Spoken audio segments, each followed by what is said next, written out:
Galatians chapter 2. The Council of Jerusalem. Then after 14 years I again went up to Jerusalem with Barnabas, taking Titus along also.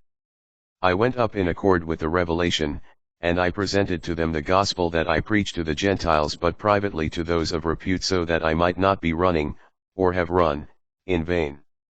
Moreover, not even Titus, who was with me, although he was a Greek, was compelled to be circumcised. But because of the false brothers secretly brought in, who slipped in to spy on our freedom that we have in Christ Jesus, that they might enslave us. To them we did not submit even for a moment, so that the truth of the gospel might remain intact for you. But from those who were reputed to be important, what they once were makes no difference to me. God shows no partiality. Those of repute made me add nothing.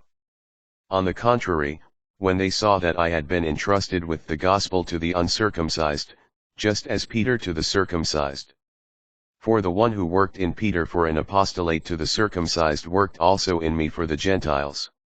And when they recognized the grace bestowed upon me, James and Cephas and John, who were reputed to be pillars, gave me and Barnabas their right hands in partnership, that we should go to the Gentiles and they to the circumcised. Only, we were to be mindful of the poor, which is the very thing I was eager to do. Peter's inconsistency at Antioch.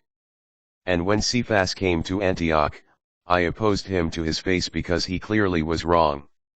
For, until some people came from James, he used to eat with the Gentiles, but when they came, he began to draw back and separated himself, because he was afraid of the circumcised.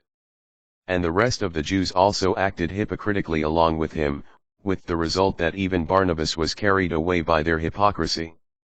But when I saw that they were not on the right road in line with the truth of the gospel, I said to Cephas in front of all, if you, though a Jew, are living like a Gentile and not like a Jew, how can you compel the Gentiles to live like Jews?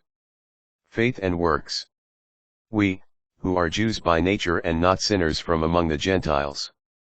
Yet who know that a person is not justified by works of the law but through faith in Jesus Christ, even we have believed in Christ Jesus that we may be justified by faith in Christ and not by works of the law, because by works of the law no one will be justified. But if, in seeking to be justified in Christ, we ourselves are found to be sinners, is Christ then a minister of sin? Of course not. But if I am building up again those things that I tore down, then I show myself to be a transgressor. For through the law I died to the law, that I might live for God. I have been crucified with Christ. Yet I live, no longer I, but Christ lives in me. Insofar as I now live in the flesh, I live by faith in the Son of God who has loved me and given himself up for me. I do not nullify the grace of God, for if justification comes through the law, then Christ died for nothing.